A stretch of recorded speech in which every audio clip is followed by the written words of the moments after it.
2024 marks the 20th anniversary of the 46th annual Daytona 500 that was held on February 15th, 2004. Like every year, the stands and infield were packed with thousands of fans and millions more watching on TV, all about to witness the 46th Daytona 500 in 2004. Of course, like most of these Daytona 500 reviews, before we go into an in-depth analysis into the 2004 Daytona 500, there are a few factors from Speedweek's 2004 that should be brought up first. For starters, most eyes were focused on the number 8 Budweiser car of Dale Earnhardt Jr., having a solid Speedweeks considering a second place finish to Dale Jarrett in the Budweiser Shootout, as well as finishing first in his Gatorade Twin 125 qualifying race. Greg Biffle, who at the time was entering the 2004 season as a sophomore in Cup level, was the poleman, setting a lap time of 47.774 with a pole speed of 188.39 miles per hour. Michael Waltrip entered the 2004 Daytona 500 as the defending champion, having a qualifying spot of 7th on the grid in his Twin 125. He stayed inside the top 10 throughout the whole qualifying race, leading 12 laps in the process, ending up P4 when the checkers flew, securing 9th on the starting grid for the main event. On the day of the Daytona 500, 5 drivers had to go to the rear due to either a backup car or an engine change. Pole sitter Greg Biffle was one of them, promoting Dale Jr. from his originated 3rd place grid slot to the point. A combination of softer tire compounds and upgraded suspension setups would be a factor in the 2004 edition of the Great American Race under perfect weather conditions. With that in mind, off they went. Pace car is off. Dale Earnhardt Jr. and Elliott Sadler bring the field down for the start. The 46th Daytona 500 is green.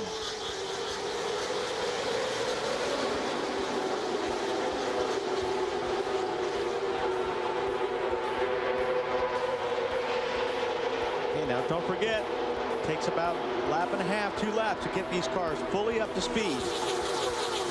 And Elliott Sadler on the outside in the 38 car would love to beat Junior, get in front of that 8 car, because they're concerned if the 8 car gets in front, he's so fast, a lot of cars will not be able to pass him. Now this track, don't forget, we've had a lot of rain here, so the track is green. There's not a lot of rubber, so these guys are gonna have to really feel the track out to see where these cars work the best. Yesterday in the Busch race, the high side was really good for some guys, so there's a little bit of feeling around right now to see how your car is gonna react and where it's gonna react the best. First few laps always very tense. The traffic close together. One driver makes a mistake, it can cause a big problem for a number. Earnhardt Jr. leads lap 1 by about a foot. Tony Stewart is behind him in the 20, pushing. The outside lane, it's Elliott Sadler in 38, pushed by Sterling Marlin in 40. And you got to be careful right now. You do not want to be put in the middle. That's why these cars are running really close. You've got to watch in your mirror. You got to put a block on, because if you get put in the middle, you're probably going to go backwards. It wouldn't take long for Dale Jr. to show his strength. Once he moved to the pole slot, he immediately took charge.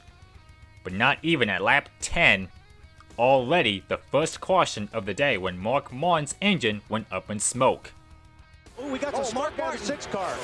Trouble, turn number 3. And the caution flag is out. Oh, hang on there, Mark. I don't think Mark could see anything there for a while. He's Oh, Johnny Benson. Still can't see, I don't think, out of that car. Robbie Gordon bouncing off each other. That car was just completely filled with smoke. Mark did a great job there, trying to keep it as straight as possible. Mark Martin's 20th try. I couldn't see nothing. I couldn't see. In his 20th attempt in this event, Mark Martin's day already was done. This caution period was a chance for some to come in for a fresh new set of Goodyears and a splash of Sunoco fuel. That aside, Dale Jr. picked up right where he left off, maintaining the lead on the restart. Behind him, Greg Biffle was on the move, but smacked the turn 2 wall on the exit in the process. And yet, despite falling back, he crawled his way back into the top 10 in just a few laps. Softer tire compounds, as I mentioned earlier, would be one of the few factors that plays a role in this 2004 Daytona 500. Already, it took its toll on one of its competitors by lap 23. A sophomore Casey Mears had a right front down, having no other choice but to pit earlier than expected. Meanwhile, Kevin Harvick, who was one of the drivers that pitted during the first caution, restarted 18th on the restart and made his way to the front runners, keeping in touching distance with Dale Jr., Tony Stewart, as well as Jimmy Johnson. While that was happening, another engine blew out from one of the Roush cars, this one at Jeff Burton's expense. A few minutes later, green flag pit stops swung into action. For those that pitted during the green flag run, some of which were a lap down to the leader, who was Kevin Harvick, who pitted in advance during the first caution. A second caution period would be bad news for those who fell a lap down. And sure enough, the second caution flew out when the 1990 Daytona 500 champion Derek Cope lost it and crashed. For those who have yet to pit while others made their stops during the green flag run, this was an opportune time for those who haven't made their stop yet to come in for service. And coming to the restart, not to be confused, Elliott Sadler is not the race leader, as that honor goes to Tony Stewart. Even in Daytona, backmarkers can be one hell of an obstacle to get past. Even with the lap traffic, it provided great racing for the front runners. This is where you got to have patience, Benny. This is where guys lose their patience. Speaking of patience, how about 3 wide for the leader? And the 14 car was slow on that restart. Larry Foyt. Junior said, well, should I follow Tony? Okay, I guess I'll go up there 3 wide. Don't want to be in the middle. 48 car Jimmy Johnson to the inside. He's racing for that lead as well. Lead cars all sandwiched up in the lap traffic now.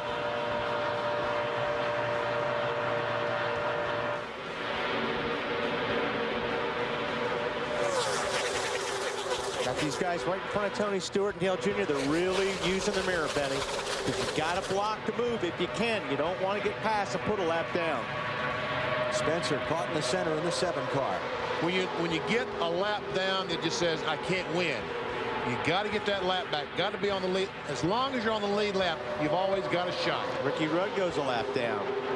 So you got Jimmy Johnson in the 48 in the inside lane, Tony Stewart in the 20 in the outside lane. They're racing for the lead in and among all of these cars trying to stay on the lead lap. And that's probably a spot Casey Mears in that 41 just does not want to be in. On board Jimmy Johnson.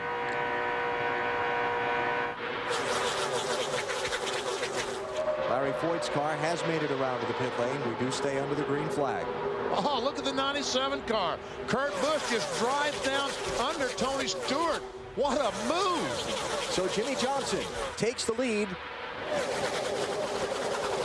And Kurt just can't follow him through and get up there in front of Stewart. Well, he tried so hard. Ooh, that's close. Contact there. Earnhardt Jr. and Stewart. Yeah, Earnhardt Jr. That's what we call bump drafting. You kind of bump the guy ahead of you. You only want to do that in the straightaway, but it helps shove the car in front of you and gives you a little bit more speed.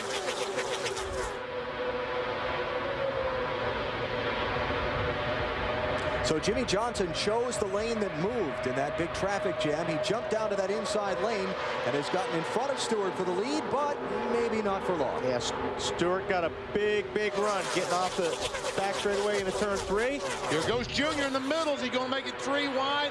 Casey Kane is slow on the backstretch.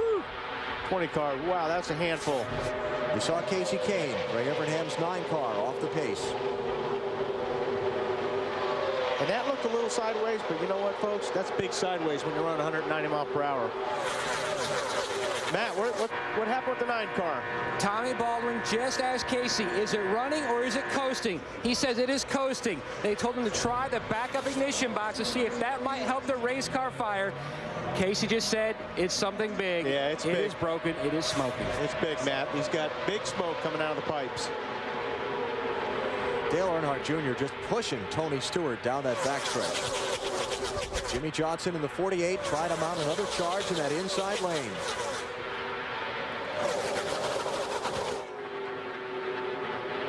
Tony Stewart pulls up behind the rookie. John is so He said, rookie, look in the mirror. Oh, man. Yikes. Kurt Busch was one of the front runners running inside the top 10, but unfortunately, as fate would have it, car owner Jack Roush's day seemed to get even worse. First Mark Martin out with an engine blowout. Same can be said for Jeff Burton, and now Kurt Busch had problems of his own, costing him a ton of spots. The problem? Right front fender bender after small contact from Dale Jr.'s car. At least it wasn't an engine fault. For Casey Kane, the rookie, even though he was driving for Ray Irvingham, he too had an engine failure and parked up, ranking 41st in his first 500. While one rookie was on the sidelines, another rookie, Brian Vickers, driving for Rick Hendrick, was thus far doing a solid job keeping out of trouble and staying in line, working with those around and in front of him. He's currently inside the top 10 in 8th place, drafting with his more experienced teammate, Jeff Gordon. A little further up front, an amazing scrap for the lead was contested between Jimmy Johnson and Dale Earnhardt Jr., and Tony Stewart shortly after also entered the chat. Shortly after, when he did, the tightly packed field behind them got into trouble, which triggered the third caution episode. But I think once all said, Oh, trouble. Back straightaway. Rusty Wallace, Jeff Green, and more. It's an easy wave them off behind you. Back it down. Coming to the caution. That's Ken Schrader. Kenny Schrader. Oh, darn it.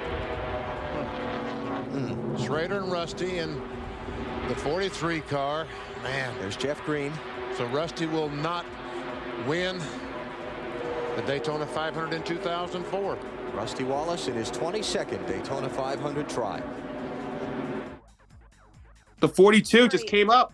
42 of Jay McMurray came up, and they took out 3 cars in it. And then you can see some other cars trying to get through. There's one going in the grass there. Jeff Green and the Petty Enterprises Dodge. That's not how he wanted to end his Daytona 500. This is overall a racing incident, but it was unfortunate that the 42 came up and caused that accident. But I don't think he did it on purpose. But a huge crash here at Daytona, causing a lot of drivers to miss their opportunities to win the Daytona 500. You see John Andretti going in the grass to avoid all the traffic. Let's go on board with Dale Jarrett and the UPS before to see what's happened.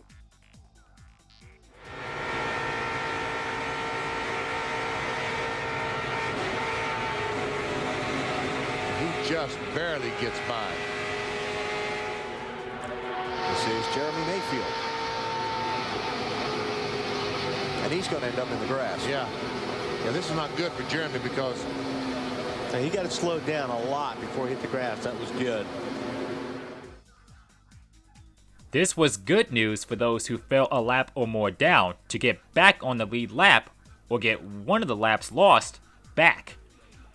During the caution, most of the drivers entered the pits for service. And when that was done, it was Tony Stewart who let him out and led him to the restart on lap 65. Tony Stewart, the leader, brings the field up to speed on the restart. That Kenseth is second, Earnhardt Jr. third, Jeff Gordon fourth, Jimmy Johnson fifth. Rest of the top 10 off the pit lane: Michael Waltrip, Greg Biffle, Brian Vickers, Kevin Harvick, and Dave Blaney. 27 cars on the lead lap. Bobby Labonte, under NASCAR rules, waved by the pace car after that last caution. He was the highest scored non-lead lap car. He gets back on the lead lap with the yellow flag. We generally call that the Lucky Dog Award. He was the lucky dog there. Who's that jumping down there? Is that Ricky Rudd? 21. Dave? And guys, he was racing with leader, his teammate, Tony Stewart. They have two-way radio communication, so he radioed to Tony. Didn't mean to get in your way, buddy, but I wanted to be the lucky dog, and Tony said, that's all right. Got a lead change. Maybe Matt Kenseth looking underneath Tony Stewart. And Junior, who's he going to go with? He's chosen the 17 car. I don't think he could get behind Tony Stewart. I think Jeff Gordon kind of closed the door, and here comes Jeff Gordon and his teammate, Jimmy Johnson, in the 48 car. Now these guys have a run on Tony Stewart. Can they go by Tony for the lead? I believe they'll try. They're going to try. They are trying. While you watch this, let's hear from Rusty Wallace, involved in that last accident. Rusty and his torn up number 2 race car back here in the garage. And what happened, Rusty? I tried to pass the 43 between turn 1 and 2. Been following for a couple laps and just really needed to get past them, making my car real tight and everything. So I passed them down to 1 and 2. Thought I had him cleared off at 2 and didn't give him enough room. I just got my right rear quarter panel in this left front fender and turned us both into the wall, and that was it. He had a good sense of humor about it. He said, I'm beginning to think this racetrack doesn't like me anymore. They have not had much luck here in the last few years. So Rusty Wallace out, or at least in the garage with a chance to win over with today. Sounds like he'll be trying to come back later on today for championship points. Once more, the pack was providing great racing left, right, front, center. At the moment, all was well, as drivers were getting into a rhythm and into the groove. Until... He's trouble. Contact on the backstretch. It's Michael Waltrip and now Brian Vickers. Robbie Gordon, 31. The top. Waltrip's over. 1, 2, 3 times for Michael Waltrip. Well, there's the big one right there. Took a lot. There's a lot of good cars right there. Is that Sterling Marlin in there? 40 cars in it. That's Michael Waltrip's car, upside down. How fitting is it? You go from winning the 500 a year before to flipping in the next one. That was pretty much caused by a 3-wide incident there. You're going to see that replay.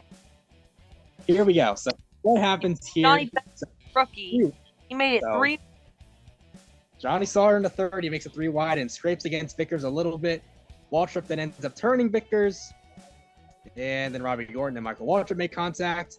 See the tire coming off of Michael Waltrip's car. That's very reminiscent of what we saw a year ago with Ryan Newman. It's the big one. You usually see it every Daytona race, and we've seen it here today. You can say that right again, TJ. It's unfortunate to see some of these top drivers, like Michael Waltrip, who won the last year's Daytona 500, is not going to win it here today. Unfortunate to see. I know a lot of fans wanted him to win this race. But a rookie mistake caused a big one here at Daytona. And you can see Waltrip's car, like he flipped 1, 2, 3 times over. And there's water and fluid coming out of it, and he comes to rest on his roof. Huge accident that caused a lot of big names to not get the Daytona 500 here this season. One mistake can wreck a lot of drivers, just like we've seen many times over.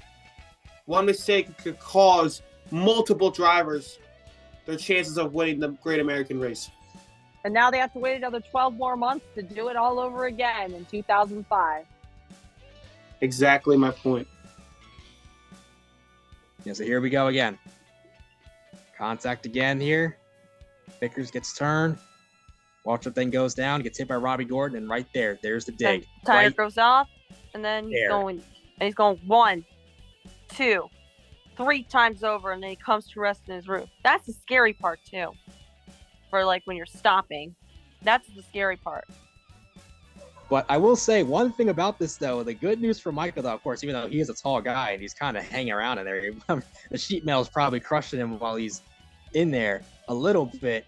But The good news is when it comes to flips, though, I mean, this is also for new fans, for even new people that might be tuning into this. The good news about when it comes to flips, though, is that the cars, while it's rolling around, it's not taking a lot of really hard, vicious hits. It's not like how it is with with Vickers right there, with that kind of a hit. Or like the hit that Dale Earnhardt Sr. took that unfortunately took his life, where it's not a glancing blow. That one right there, that's the one that hurts the drivers the most. When a car hits the inside wall, even if it's on an angle, when it hits head on to the wall, head-on crashes are ones that really injure and hurt the drivers the most. But when a car is rolling around, it's dissipating energy. It's losing energy. The car is taking all the brunt force of the hits and everything. And there's a lot of there's the roll cage in there, a lot of different safety features in there that protects the driver and, is able to help them survive types of crashes like this and help them maybe get out of this one unscathed.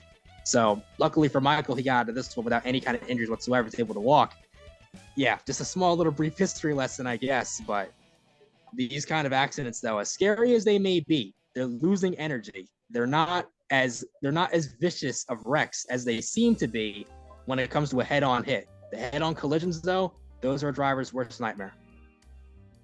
Now, let's go on board for Michael Waltrip. Buckle up, everyone. This is going to be a wild ride.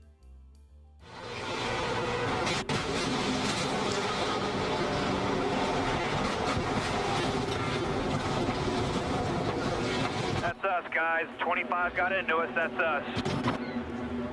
Robbie Gordon's view. Robbie didn't have such a good time of it. Down. Man, that looked like yesterday. We're done. My car's killed. 12 cars were involved in this massive crash, with one of them being the defending winner, Michael Waltrip, who obviously gets the worst end of the stick considering the massive shunt from Robbie Gordon, and of course, flipping a few times. Somewhat reminiscent of Ryan Newman's flip the year previous, with identical circumstances, as the rear end housing dug into the grass and destroyed the car as it flipped and rolled end over end, side over side, and in the end, lands on its roof. Very mirror and identical wrecks when comparing and contrasting Waltrip and Newman's flip. Very, very similar. But luckily for both Newman in 2003 and Waltrip in 2004, both were okay. Though the same can't be said about the wrecked race cars though.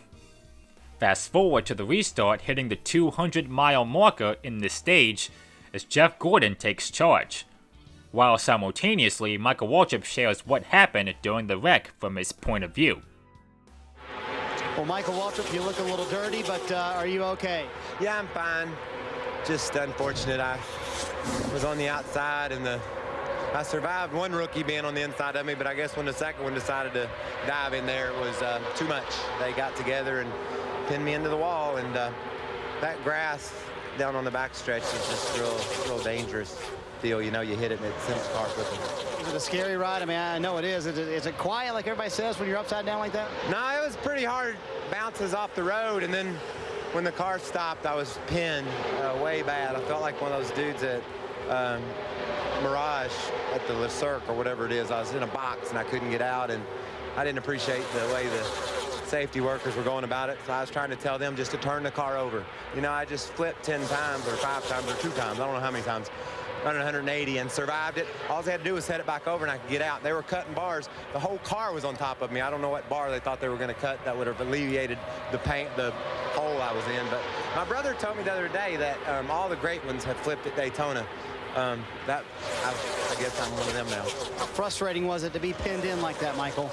Well, racing cars is not it's not the safest thing. Maybe at times it's not even the sanest thing you do. So you understand you're going to get in some binds, and you don't worry about what you get yourself into. You look forward to people helping you get out of it. And I couldn't see where they were doing a whole lot of good to get me out. So I was trying my best to explain to them what needed to happen. And what did they eventually do after me screaming and yelling for 10 minutes? They flipped it over and I got out. So I hope that was a lesson learned. This is definitely one of the more vicious kind of flips that I've seen in a while. Not to mention, I mean, you can kind of compare and contrast this one to Ryan Newman's a year before, because it does have like a similar flow to it, obviously. Because when you think of it this way, The tire obviously, goes down. Tire comes off. And then once that happens, it digs into the dirt and it completely just starts flipping. But the only difference, though, is when Ryan Newman's car hit the wall in 2003, the rear axle had already been broken already before he got to the grass. And not to mention, he had a much more momentum, too. So the second he got to the grass and the car flipped in the air, the rear end housing and everything just came right up from underneath the car, and then it just caused it to flip even more. But yeah, I would say that one's a little more vicious, though, than Waltrip's here to a degree. But they both are still equally bad. But thankfully, both of them got out unscathed without any injuries, which is good. But definitely some scary wrecks, though. But hey, like I said earlier, how fitting and honest to God, how crazy is it, though? You go from winning the 500 a year prior. That's your second 500 win. But then a year later, now you're flipping 70-something laps into the race. That's actually, it's kind of ironic when you think about it. And look at your top 5 here at this point in this stage. Stewart, Biffle, Earnhardt, Harvick, and Johnson. And you know what's so crazy about this top 5? Of course, these are all very well-known drivers, and these are some of NASCAR's, again, this is NASCAR's 75th anniversary this year in 2023. But at the time of this recording. At the time of this recording, this is NASCAR's 75th anniversary. But my point being here is that at the time, these were the young guns of the sport at the time. This was the changing of the guard. Stewart, Biffle, Jr., Harvick, Johnson, and of course, multitude of others that are not, in this graphic right here, were the future of the sport at the time. And little did we know the success that each of these drivers, even though 2 of them on here do not win any championships, they still won a decent amount of races. Biffle and Earnhardt Jr. is what I'm talking about here. But then you had Stewart go on to be a 3-time champion. Harvick could win a championship in 2014. And obviously, Jimmy goes on to win 7 championships after, the next season and a half. But you get my point. Still, these are the young guns of the sport at the time. The ones in the 2000s, like, of course, you and me, especially growing up at the time, these were the guys we latched onto all those years ago.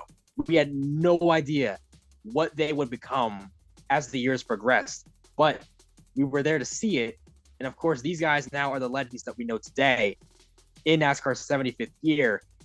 At the time, these guys were pretty much just reaching their peak. Even some of these guys are here are champions. Like Stewart is a 2002 champion at this time, and all the rest of these guys here hadn't even won a championship yet. I mean, Jimmy hadn't won a championship yet, but he's been finishing in the top 5 the past season and a half.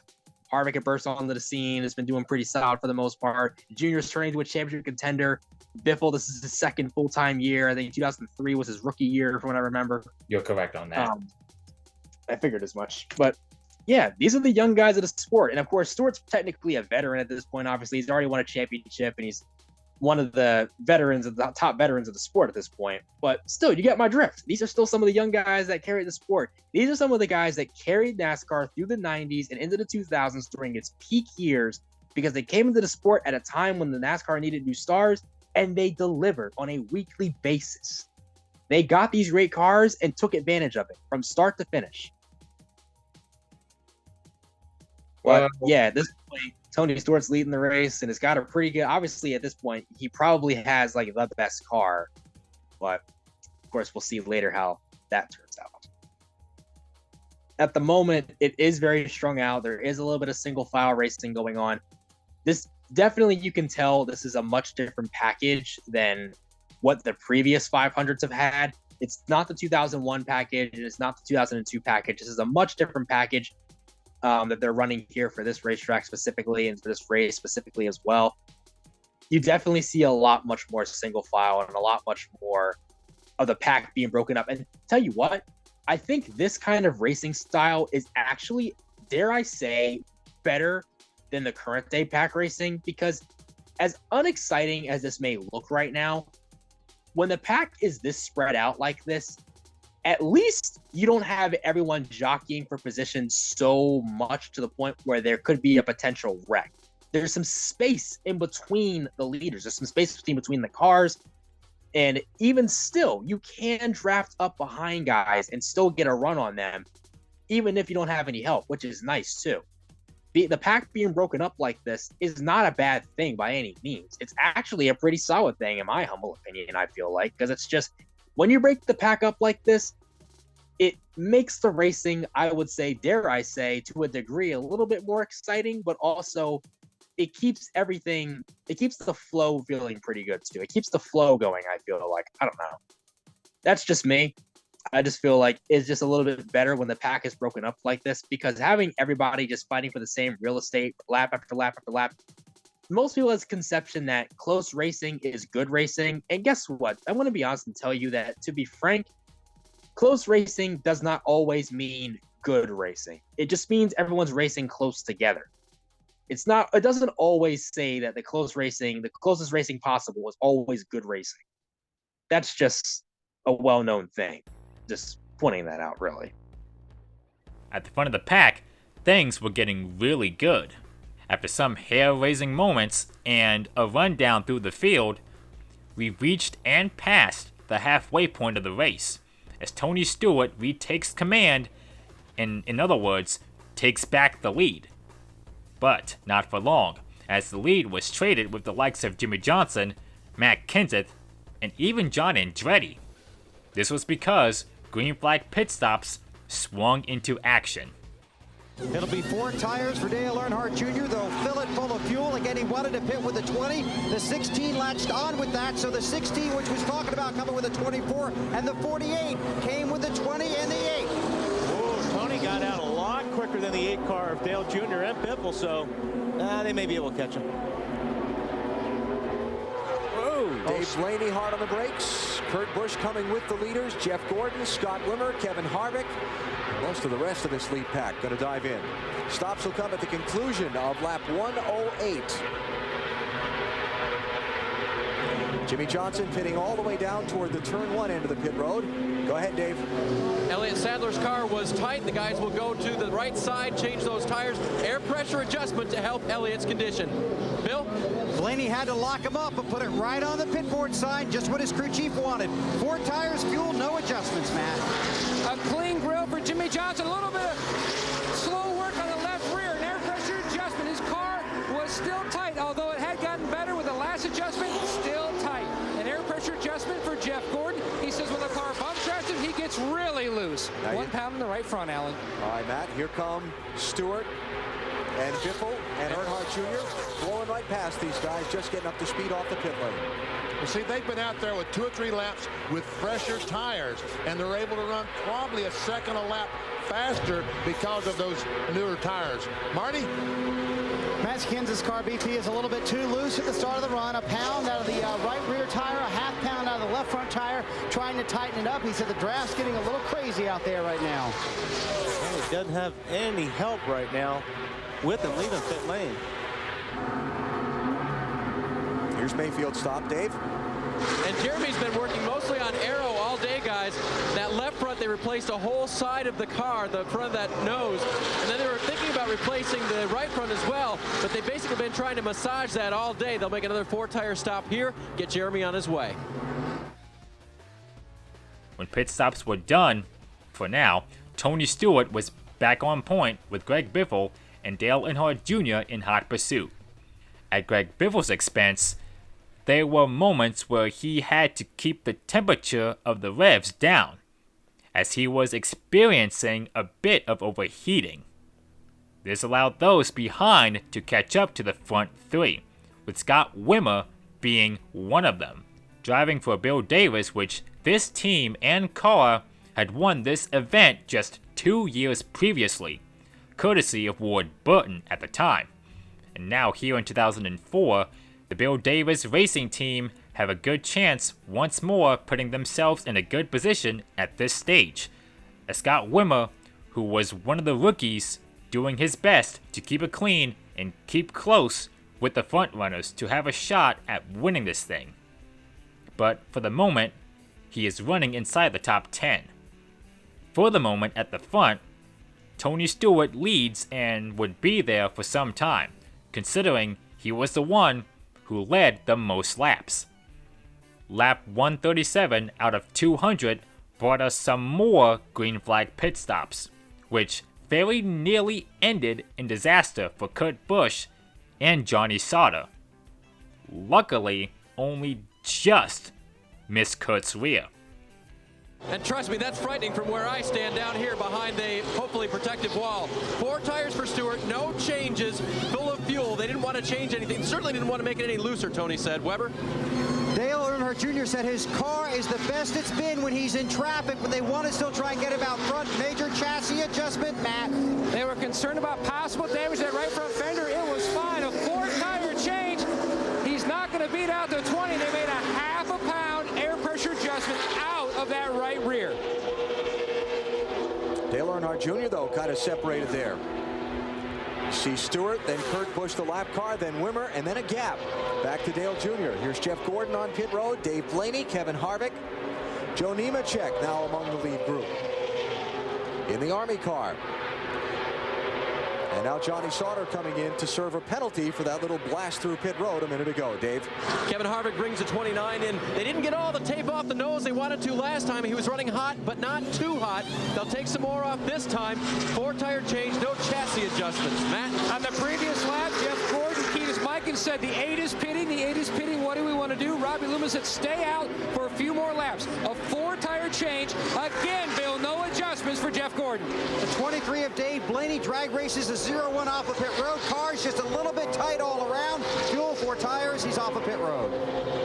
John Andretti, Ward Burton, Brendan Gaughan, and Kyle Petty also pitting on this lap. Now here come Matt Kenseth, Jimmy Johnson, and Elliott Sadler, all lead lap cars. Marty? Not a good sequence for the 17 team. He was supposed to pit with Jeff Gordon. Jeff tricked him, so Matt had to stay out on the track, killed all of his momentum. Then he overshot his stall to be pushed back. 4 tires and a track bar adjustment for the 17, Dave. Elliott Sadler radioed in. The car's going aero-tight. It feels like there's a shock broken or something. Big chassis adjustment for Elliott. Matt? Big chassis adjustments also for Jimmy Johnson up on the track bar. Also a wedge adjustment. His car still very tight. You can see donuts down the side. Looks more like it's been run in Martinsville. Bobby Labonte, Dale Jarrett, Casey Mears, Ricky Rudd also leaving the pit lane, having just come on for service with that group of cars. Shortly after that round of green flag pit stops were done, things were as normal. Single file at the front pack, Tony Stewart leading, Scott Wimmer putting himself one position closer as he sits in second. And Dale Earnhardt Jr., who is fighting handling woes, rounds out the top 3. With one more stop remaining, the questions are, who will play the cards right? 2 tires, all 4 tires, a little bit of fuel, fill up the tank to the max just in case another caution comes out? Those questions were soon answered when eventually the last round of pit stops under green got underway shortly past lap 165. Here come the leaders to pit road. Dale Earnhardt Jr. trying to pull a reverse on Tony Stewart and outbrake him to the pit lane. Greg Biffle, Jeff Gordon, Kurt Busch, Scott Wimmer in. These stops coming in the final laps of the Daytona 500. Dave? Tony Stewart's car is just a hair loose. He asked for just a little bit more air pressure in the right front to tighten up that car. Bill? Tony Eury Jr. told his crew on the radio it's showtime. It's 4 tires and fuel for the 8 that come around to the left side. Matt? Jeff Gordon trying to win his 3rd Daytona 500. They put a half a pound of air pressure back in that they took out in the last stop. The 22 car is going to beat the 24 off pit road, as does the 20 and the 8. 2 tires on the 22 car, Matt. Get you to confirm that for us, but I'm pretty sure I saw Scott Wimmer lead with just 2 tires. 2 tires on the 22 car, no adjustments. All right, so Frankie Stoddard, Scott Wimmer's crew chief, going to roll the dice on the tire strategy. But he has no one to work with him. He's by himself. And when these guys get to a VP, they're going to say bye-bye. 3 cars are faster than 1, as this was the case when Scott Wimmer only took 2 tires and was able to create a gap while it lasted. Tony Stewart, Dale Earnhardt Jr., and even Kurt Busch took all 4 tires all the way around and were able to stick together and gain on the Lonely Ranger of Wimmer, and quickly caught up to his rear, and when the gap opened on the inside line, the 3 cars lined up and immediately took advantage. By the way, Kurt Busch is not for position, as he is a lap down to the leaders. Tony Stewart led briefly, but then Dale Jr. saw a gap and went to the point. And I'm sure, as we all know, this was the winning move of the race. In other words, Dale Jr. would stay there at the point for the last 20 laps of the 2004 Daytona 500, keeping Tony Stewart and Scott Wimmer in his mirrors en route to a win. And he's trying to win NASCAR racing's biggest prize, the Daytona 500. He'll be 5 miles away when he comes to the start-finish line this time. Afternoon sun beginning to cast long shadows over the Daytona International Speedway. And now just 2 laps remaining in this race. Stewart just can't get to him. Kurt Busch got back about 3 or 4 car lengths there. No help to the 20 car of Tony Stewart.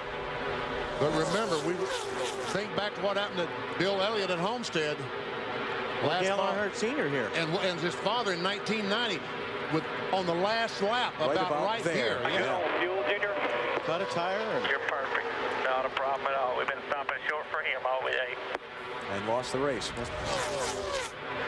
They asked me about fuel. And Tony Eury said, you're perfect. We've been stopping early because Tony Stewart had a problem with fuel. Fans come to their feet as Dale Earnhardt Jr. and Tony Stewart take the white flag. We're in the final lap of the Daytona 500. Jr. took the lead from Tony Stewart with 19 laps to go after he trailed Stewart's orange Chevrolet for much of the central part of the race. Now he's got to hang on for 3/4 of a lap to earn a victory in the sport's biggest event. Stewart not close enough to make a move yet. It's all going to come down to whether Earnhardt has a bobble or a problem in this final third of a lap.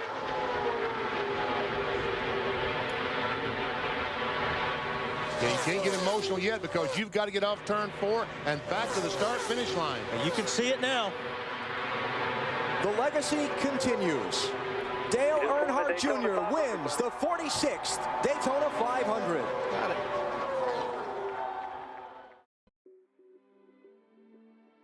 What he means by legacy continues, basically what he's saying is when Dale Earnhardt Sr. won the 1998 Daytona 500, when it created a big, huge moment for the sport.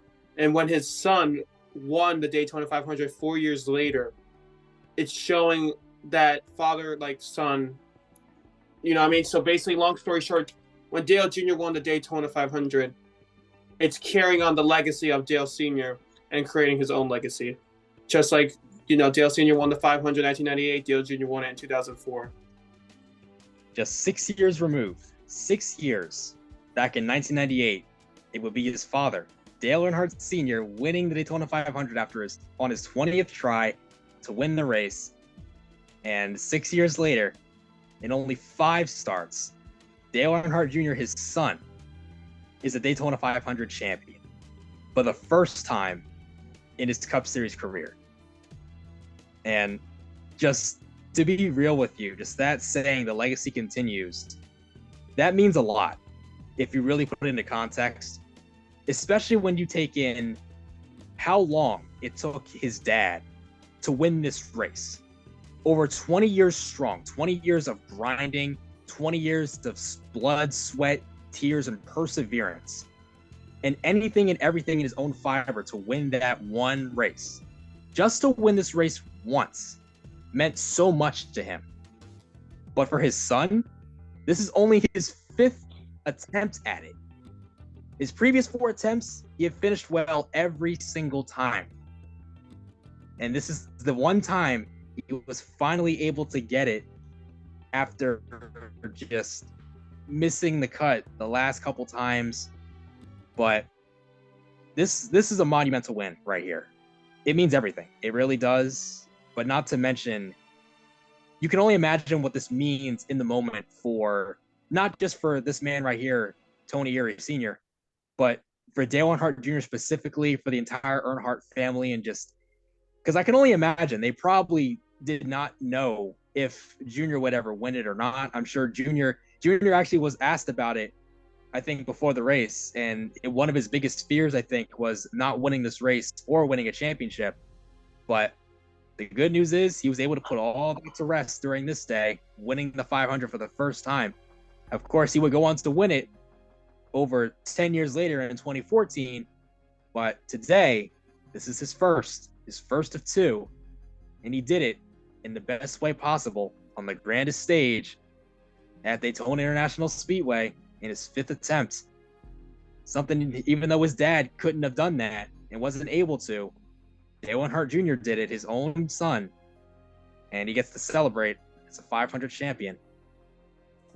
In my opinion, what he means by the legacy continuing could mean like the Earnhardt legacy is picking up right where it left off.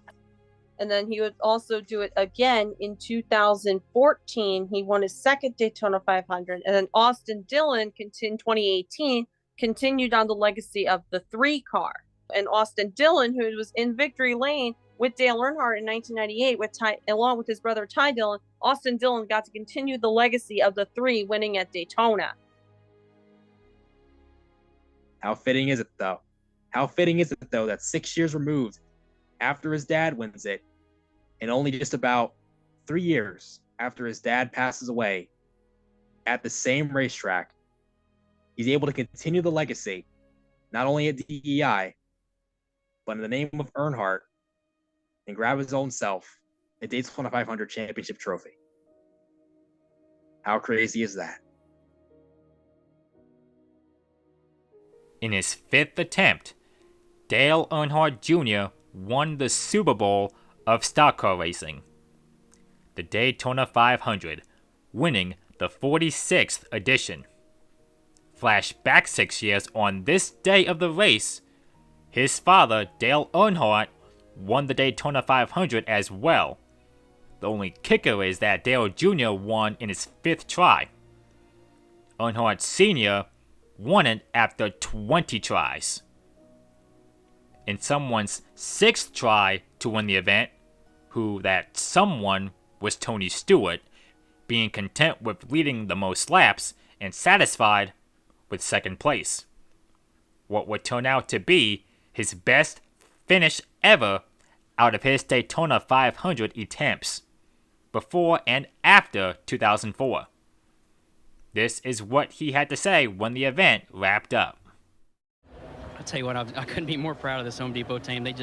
They never gave up all week. I mean, we had a great handling car all week. We just needed speed, and Mark Cromquist and all the guys back in Charlotte, the engine department at Joe Gibbs Racing, and all the guys here at the track. I mean, we just kept throwing combinations after combination after it, and just kept working on our car. And I'm just so proud of these guys. I can't believe it. I mean, sure, I'd love to be down there in victory lane right now, but I mean, the 8 car was the class of the field all week, and to stay ahead of him as long as we did. I mean, when he decided he was ready to pull the pin, he pulled it. But at the same time, I mean, we ran a good race, and I mean, I tell you what, him and I have worked together as a team at these restrictor plate tracks for the last 3 years, and as long as we can get that combination like this and finish 1-2 like this, he's got his now. I'll get mine next year. More than 30 cars managed to make it to the finish line, with 15 of them on the lead lap.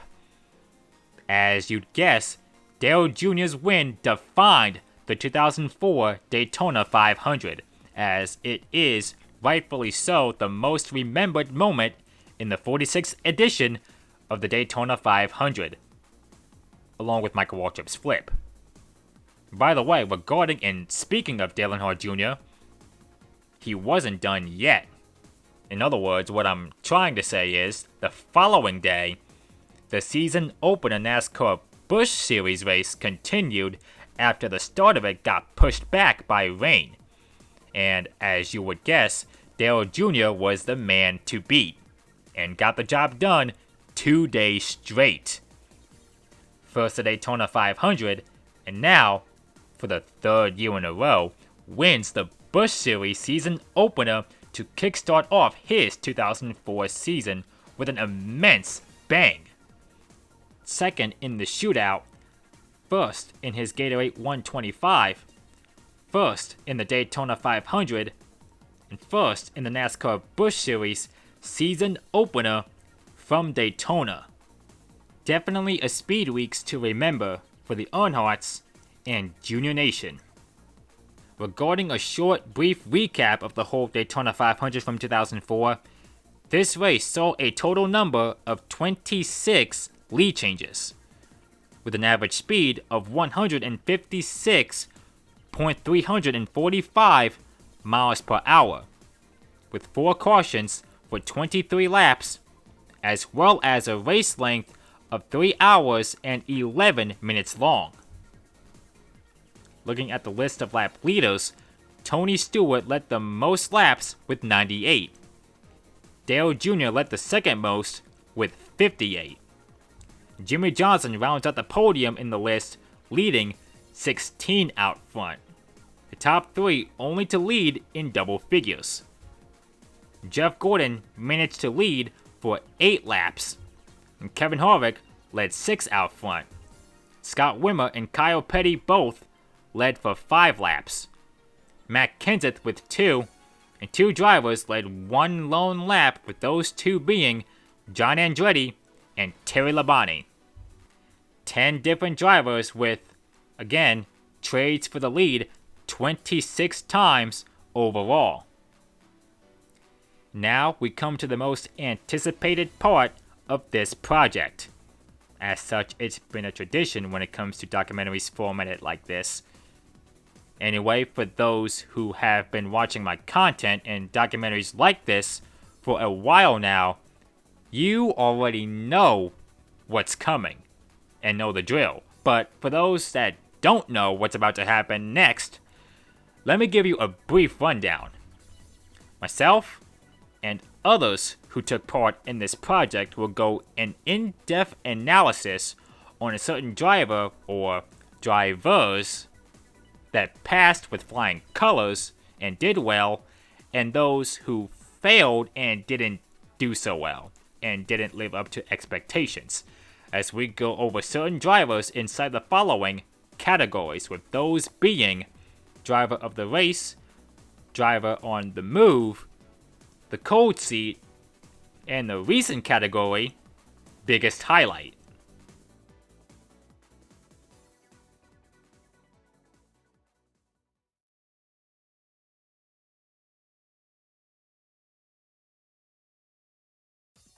This is probably the biggest no duh. Dale Jr. is my driver of the race for obvious reasons. Up front, all throughout the day, stayed out of trouble, played his cards right en route to his first of 2 Daytona 500s in his illustrious NASCAR Cup Series career. The third and what would be the last Daytona 500 win for DEI. Soaking up the moment in victory lane, for which would be, by the way, the last time this version of Daytona Victory Lane was used, for the Daytona 500 before getting an upgrade the following year in 2005. I think most people remember the 2004 Daytona 500 as Dale Jr.'s first ever Daytona 500 win. And he did really well that race. He started in 3rd and he got 1st place. He did overall fantastic, just like his father did at the 1998 Daytona 500. So I'm going to say Dale Jr. is the driver of the race. He also won the Busch race the next day. That he did, and was leading when it got postponed. Yep. I think it only makes sense to give driver of the day to Dale Earnhardt Jr. I know Tony Stewart did lead the most laps in this race. That is true. That is a fact. But I'm just going to say it's Dale Earnhardt Jr. because I just feel like he was there not only when it mattered, but Jr. was a factor all day long. Not to mention, funny enough, he actually pretty much gained the pole in just this race alone because of the fact that Biffle had to start in the rear and all that too. So he pretty much started on the pole basically from off of the bat, and just like Stewart, led a decent amount of laps, stayed up front pretty much almost all day. It is only fitting that the top 2, the ones here, Stewart and Jr., were the ones who went for the race win late in the race, and were the top 2 contenders pretty much all day. I mean, of course, you had other ones jump in there like Harvick and Gordon, and even Johnson jumped in there. But untimely, it was going to come down to a battle between the 2 of them and who was going to be the better one. And even though Stewart led the most laps, like we've seen before, it doesn't really matter how many laps you lead. If you're not there at the end, or if you can't make a move at the end, you're not going to win. And, Daytona, just plate racing in general, is just a very tough form of racing. You can't ride around and wait all day for something to happen. You got to fight for track position all day from start to finish. And, hey, Junior did that, kept the track position all day as much as he needed to, kept that thing out front late, and just rolled in and took your lane and took the dub. So, hey, end of the day, driver of the day for me is Dale Earnhardt Jr. Doesn't even come any close. The paint scheme that Dale Earnhardt Jr. raced in the 2004 Daytona 500, does it remind you of something? It kind of does, actually. Funny enough, it actually does kind of remind me of a little bit of something, actually. It does kind of remind me, I feel like, of his 2001 All-Star Game paint scheme a little bit. Those schemes do look kind of similar to a degree. To be honest, it does feel fitting that he runs kind of like a variant of the scheme just a teeny bit, and then he wins the Daytona 500 in it, which is actually pretty cool. It actually is a pretty neat paint scheme. It's not my favorite Dale Earnhardt Jr. Budweiser paint scheme, but it definitely is a pretty neat looking paint scheme for sure. So, hey, it is pretty sweet.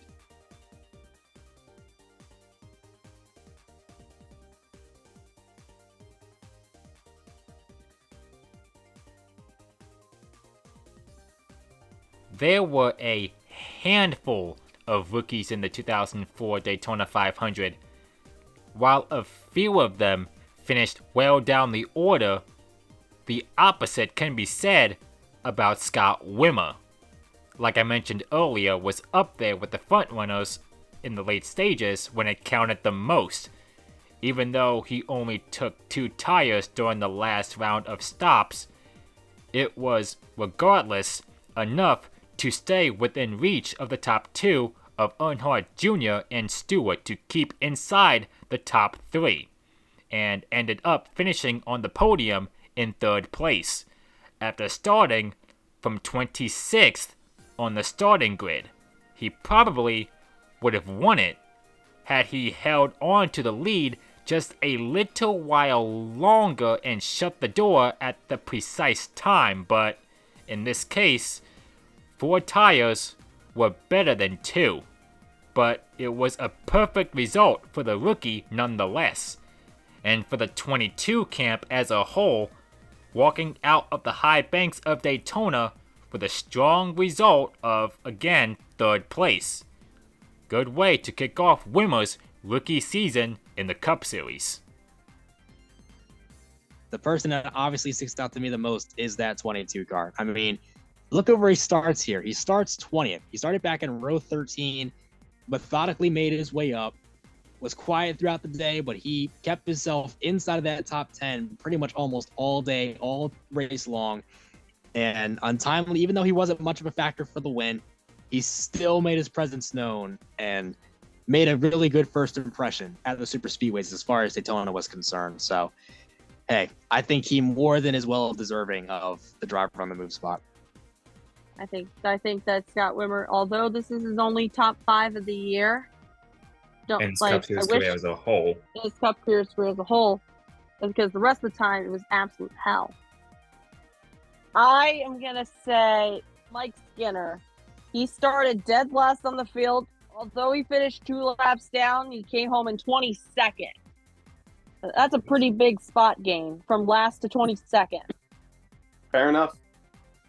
I'm going to go with Jeff Gordon. He started in, where did he start? 39th, and he got 8th place. I think Gordon, he when the green flag began, he got away from the accidents, the big ones, and he was able to get a nice, solid top 10 finish. So I'm going to say Jeff Gordon was on the move. Well, it's Jeff Gordon. He's at this point, he's a 2-time 500 winner, about to be a 3rd time in 2005. I mean, it's just all I got to say. It's Jeff Gordon. That's all I got to say about that. Of course he would do that.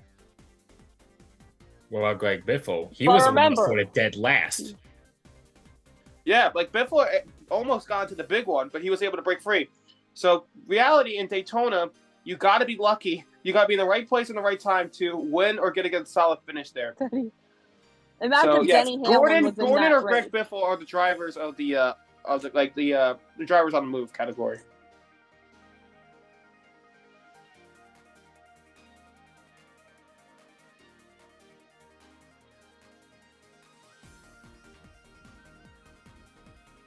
Hey, Marlin just can't catch a break, can he? 2001 was very controversial. 2002, he screwed up big time with that infamous moment that cost him a potential victory. 2003, NASCAR policed him after he went below the yellow line, or was on the out of bounds line, but NASCAR deemed it illegal pass anyway and flagged him regardless. 2004, even more bad luck. Marlin started inside the top 5 in 4th in the 04 edition of the Daytona 500, but really didn't make too much noise and was kinda stuck in the mid-pack, struggling to keep up with the likes of Harvick, Johnson, Dale Jr., Tony Stewart. Basically what I'm saying is that he was rarely a factor, and it only got even more downhill considering he was one of the 12 victims involved in the big one. Unfortunately for him, the damage that was done in the crash was terminal, and had to park up and retire from the race, resulting in an overall 37th place finish. Like previous other Daytona 500s I mentioned before, 2004 was another one of those to forget for someone who has won this event in years past, driving for Morgan McClure in 1994 and 1995. I really do feel bad for doing this, but I gotta do it. I'm just gonna go with Mark Martin here. I think Mark Martin is the one who earns it, unfortunately, because it's another race where it's another 500 where Mark Martin just completely gets taken out of it again very, very early before we can even see what he can do. Blows an engine on lap 7. We're only 7 laps into the race and he's already blowing an engine. And I think this was his 20th try to win this race. And unfortunately, unlike Dale Earnhardt, the driver of the 6 couldn't pull it off because he was already out before we could even see what he could do. It was a little bit under his control, though, on his defense. But yeah, he started 8th, and then he got dead last. Yeah, he was supposed to do really strong. He was really going to help out Rusty Wallace as well to help push their way into their, and hopefully getting their first Daytona 500s. But honestly, that never did happen for any of them, and they were supposed to do well. However, Rusty was in that crash, although he did recover, and Mark Martin had the engine blow. But mostly, in my opinion, I think it was Roush Fenway Racing. Roush Fenway Keselowski Racing. Sorry, I had to say that there. How dare you? RFK had some engine blows, and they're in the cold seat right now. Another really one in the cold seat as well is Kirk Shelmerdine and Andy Hillenberg, who failed to qualify for this race. For me, I'm going to go with 2 people. As mentioned, I'm going to go with Mark Martin. He started 8th, and he had an engine problem that leaked stuff on the field. And I'm also going to go with Michael Waltrip, because Michael Waltrip won the 2003 Daytona 500, and people have seen him in like the 2001 race where he won, and he got 2nd place in the Coke Zero that year as well. So they probably expected him to do well at the 2003 Daytona 500, and he looked pretty decent. But then he got into the big one, and he got a bad finish. He got 39th. He's 38th. Oh, 38th. 39th. I was close. 39th was Brian Vickers. Yeah. So long story short, I think a lot of people were expecting to see Michael Waltrip have a nice, good finish here at the 2004 Daytona 500, but he got into the big one that cost him the chance to get a good finish. And also, as mentioned, the number 6 of Mark Martin, because he started 8th, and people thought he was going to be doing pretty decent.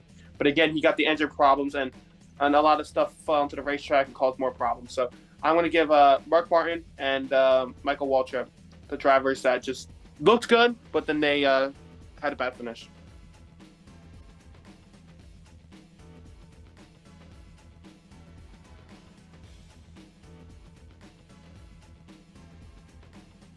As far as the biggest highlight is concerned, it was kinda close between Michael Waltrip's flip and Dale Jr.'s win, but in the end, and given Dale Jr.'s popularity, his win in the 2004 Daytona 500 is by no doubt the biggest highlight.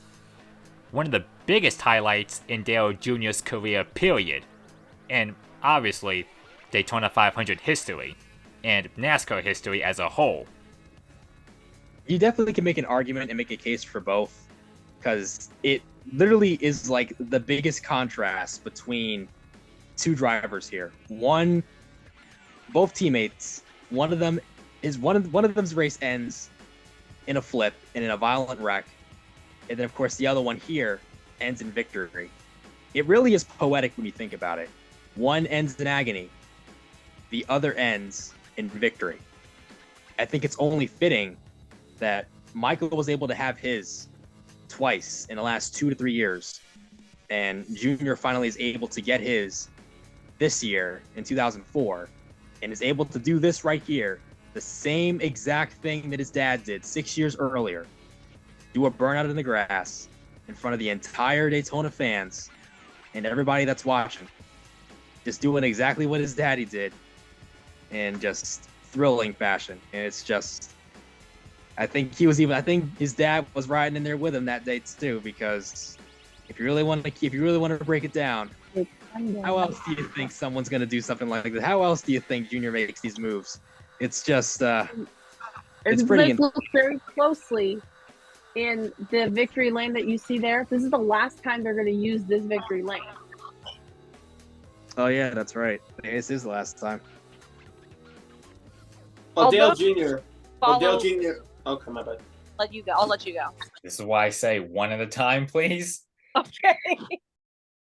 Well, Dale Jr., of course, winning that race at Daytona at this same 4 years since Earnhardt won it at Daytona in 1998 was an iconic moment for the sport, because that made Junior prove to everybody that he can win races just like his father did at Daytona.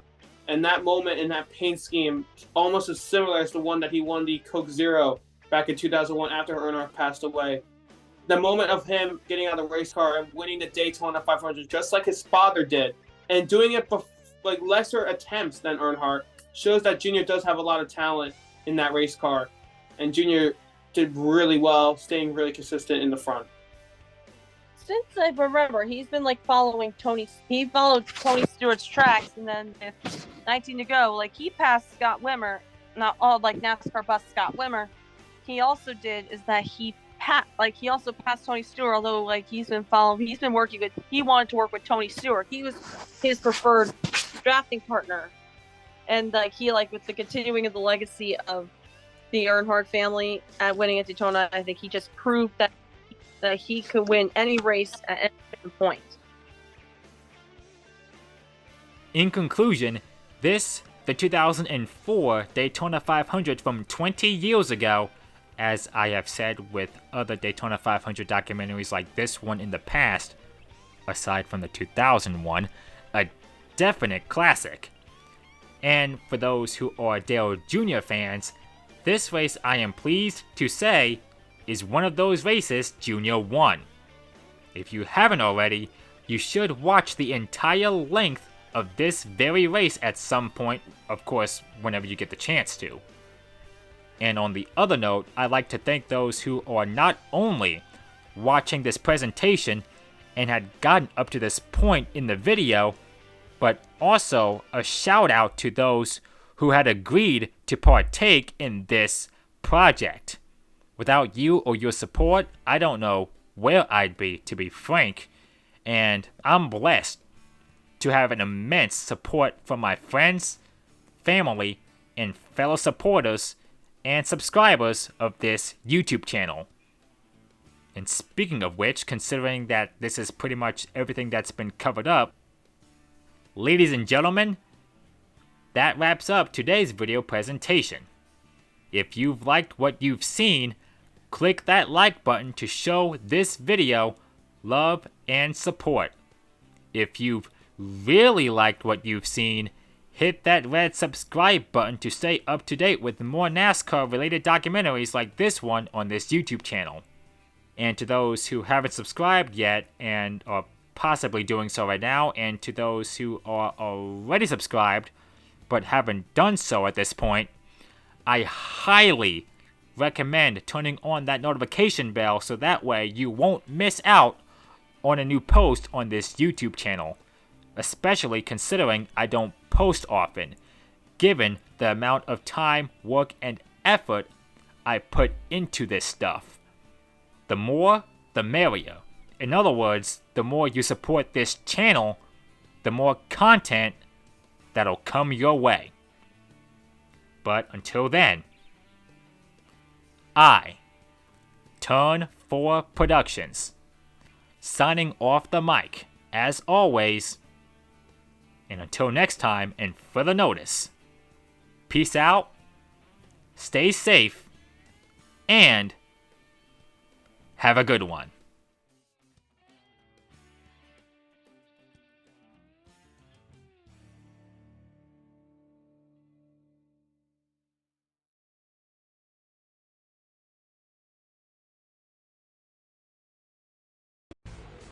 You know, and like the Earnhardt family, the legacy of that family will live on forever because of these moments like what we've been talking about.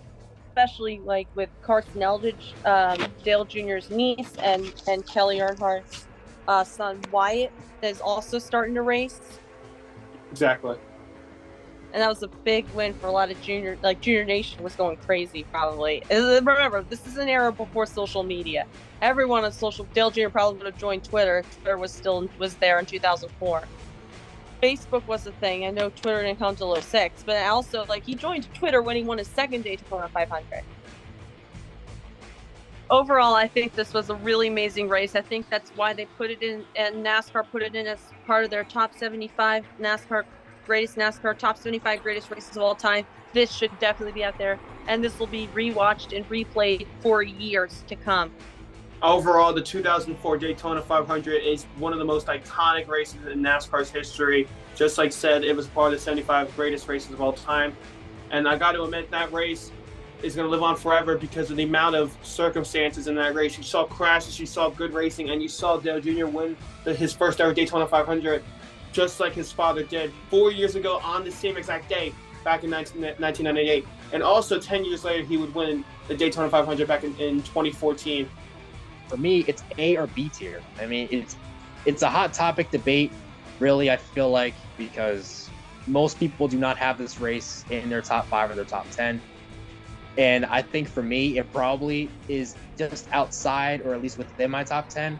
It's not my favorite 500, but it's still a pretty solid one overall. So, hey, I recommend it. I've watched this 500 a couple times. I recommend you give it a watch and see for yourself if you like it or not. I think it's a good race. I recommend it.